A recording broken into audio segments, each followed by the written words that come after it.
Le 19 juillet 2024 est la date retenue pour la célébration de la troisième édition du Gala des petites et moyennes entreprises. Cette information a été communiquée par Madame Kouyaté Awa, commissaire générale du dit Gala, lors d'une conférence de presse tenue le mercredi 22 mai 2024 à la Chambre de commerce et d'industrie d'Abidjan Plateau. L'innovation majeure de cette édition, dont le thème est axé sur le crowdfunding, un instrument innovant pour le financement des PME, réside dans l'enregistrement de 11 secteurs d'activité et 4 catégories. Un peu l'âge, on va citer quelques-uns. Nous avons l'agroalimentaire, le BTP, les mines, géologie et pétrole, l'hôtellerie et le tourisme, l'imprimerie, pour ne citer que cela. Madame Kouyaté Awa a également profité de cette tribune pour apporter des éclaircissements sur les critères d'éligibilité relatifs à la catégorie du prix PME d'or.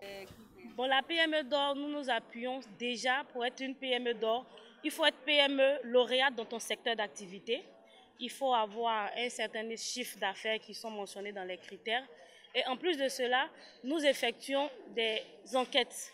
Nous effectuons des enquêtes au sein de l'entreprise même, qui nous déterminent un peu le style managérial du dirigeant.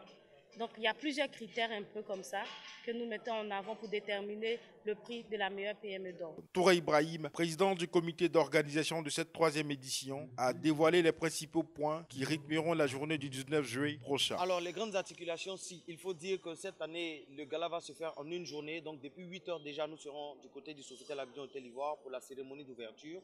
Ensuite, le thème donc officiel pour le panel que Madame la commissaire générale a bien voulu citer tout à l'heure. Et puis, vous avez le pôle emploi, cette année qui est ouvert pour le compte des étudiants et également des personnes à la recherche d'emploi. Participant pour la première fois à ce type d'initiative, Marc Ecressin, propriétaire d'une PME et promoteur d'événements, félicite les organisateurs et encourage les jeunes Ivoiriens à œuvrer pour l'amélioration des conditions de travail au sein de leurs entreprises respectives. On pense que c'est à nous de nous battre pour que les conditions des PME puissent changer. C'est à nous de bousculer le gouvernement pour qu'il puisse avoir des regards sur les conditions des PME. Et ça commence d'abord par ces gens d'initiatives.